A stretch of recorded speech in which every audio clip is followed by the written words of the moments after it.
Bonjour. Alors, bienvenue aujourd'hui. Comme tu vois, on est ensemble puis je m'ennuie plus. Dans l'Évangile aujourd'hui, Jésus essaie de redresser un peu, je dirais, de former à la maturité son peuple. Alors, le chant qu'on a choisi qui dit « Toi que j'ai choisi, ne crains pas, je t'ai redressé. » N'aie pas peur des redressements du bon Dieu. Ils sont toujours faits avec amour, mais ils doivent se faire. Toi que j'ai choisi, toi que j'ai pétri, ne crains pas, je t'ai redressé.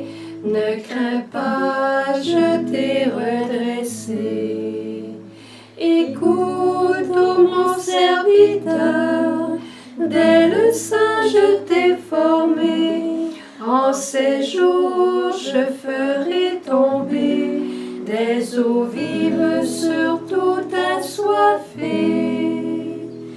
Toi que j'ai choisi, toi que j'ai pétri, ne crains pas, je t'ai redressé. Ne crains pas, je t'ai redressé. Il y a une version un petit peu plus délicate, si tu aimes. Ne crains pas, je t'ai préféré. Ne crains pas, je t'ai préféré. Ne crains pas, je t'ai préféré.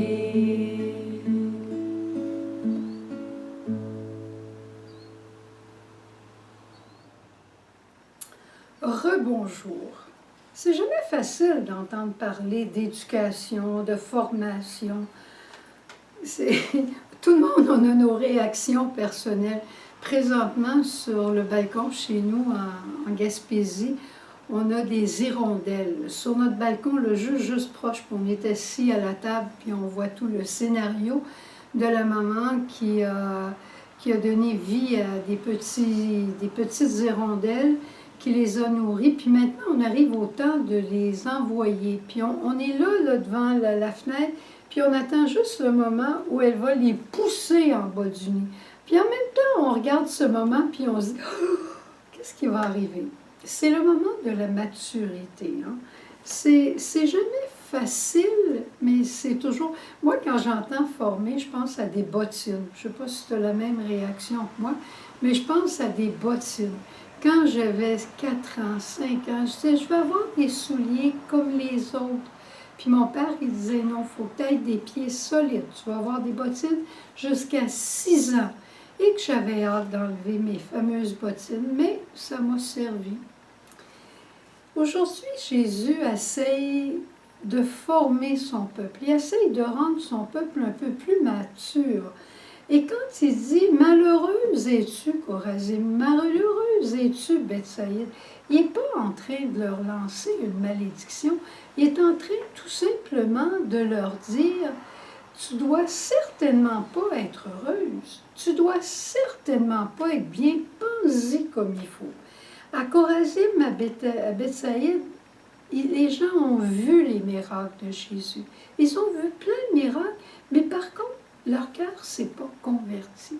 Et pour Jésus, cette première partie de l'évangile de Saint Matthieu, de la vie publique, c'est presque un échec. Ce n'est pas tout à fait un échec. De toute façon, Jésus n'a pas peur des échecs. Il va en vivre un monumental sur la croix. Mais c'est presque un échec parce qu'il a fait des miracles pour ouvrir les cœurs des gens.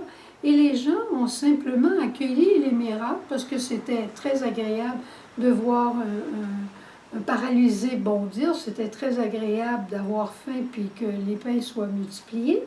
Mais est-ce que ça a converti les cœurs? Mais pas du tout.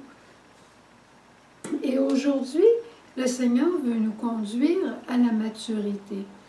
Très souvent, un moyen de maturité, c'est la croix. La croix avec ses interdits, la croix avec ses exigences. Moi, j'ai toujours été frappée comment des amis d'école, des amis de collège, quand dans leur famille, il y avait un enfant qui était handicapé, ça m'a toujours frappée de voir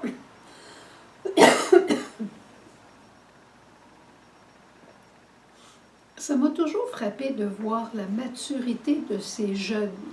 Ils ont appris très jeunes à faire attention à l'autre, à faire passer l'autre avant eux, à ne pas avoir tout leur caprice et souvent à céder de leur goût, de céder quelque chose pour la personne qui était handicapée.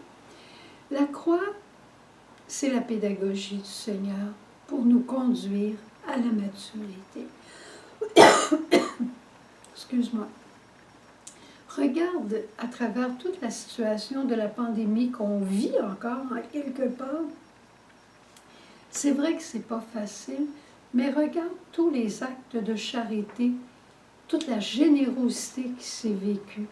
Comment, comme peuple en général, les gens ont été capables de maîtrise. Il y a toujours des exceptions, c'est vrai, mais de façon générale. Hein, on se ressaisit, puis on se dit on peut ou on ne peut pas. Mais aujourd'hui, le Seigneur nous dit, reviens encore une fois, reviens à moi, Bethsaïde, reviens à moi, ouvre ton cœur. Tous ces miracles, je les ai faits pour que ton cœur s'ouvre à moi et qu'il soit à moi. Ne va pas donner ton cœur à n'importe qui. Tu es important pour moi. Tu es très, très important pour moi. Et pour toi, j'ai des exigences que je n'ai pas pour les autres. On a peut-être des amis, des connaissances qui n'entendent pas cette parole-là, mais peut-être qu'ils n'ont jamais vécu l'expérience de Dieu que toi, tu as vécu. Ils n'ont peut-être jamais été si proches de Dieu que toi, tu l'as été. Alors sur toi, Dieu a encore plus d'exigences. Pense à ton fils qui s'en va étudier à l'extérieur. Il part avec un copain. Est-ce que tu t'attends à ce que le copain va te donner des nouvelles régulièrement? Non. Mais tu t'attends par contre à ce que ton fils te téléphone, qu'il te donne des nouvelles. Tu t'ennuies de lui plus que du copain, même s'il est gentil. Alors c'est la même chose pour Dieu. Dieu a vécu proche de toi, tu as vécu proche de lui et il veut que tu te rapproches encore plus. Il est prêt à continuer de faire des miracles, mais pourvu que ton cœur s'ouvre et que tu ne donnes pas ton cœur à n'importe qui, que tu ne donnes pas tout ton être à n'importe qui, à n'importe quoi. Tu es faite pour Dieu, tout simplement. Alors, demandons-lui que ce redressement qu'il veut pour toi te ramène simplement sur le chemin de l'intimité et du chemin de l'intimité, tu iras après vers le service de tes frères. Et surtout, ne laisse pas la parole qui dit « Il est temps que je m'occupe de moi, il est temps que je pense à moi ». Ne laisse jamais cette parole-là te gagner, parce que ce n'est pas une parole de Dieu. Jésus nous dira, celui qui veut être le plus grand et le plus heureux, qu'il se mette au service de Dieu et de ses frères. Bonne journée aujourd'hui. N'oublie pas de reprendre le défi qu'on s'est donné la semaine dernière, de reprendre la même parole à tous les jours.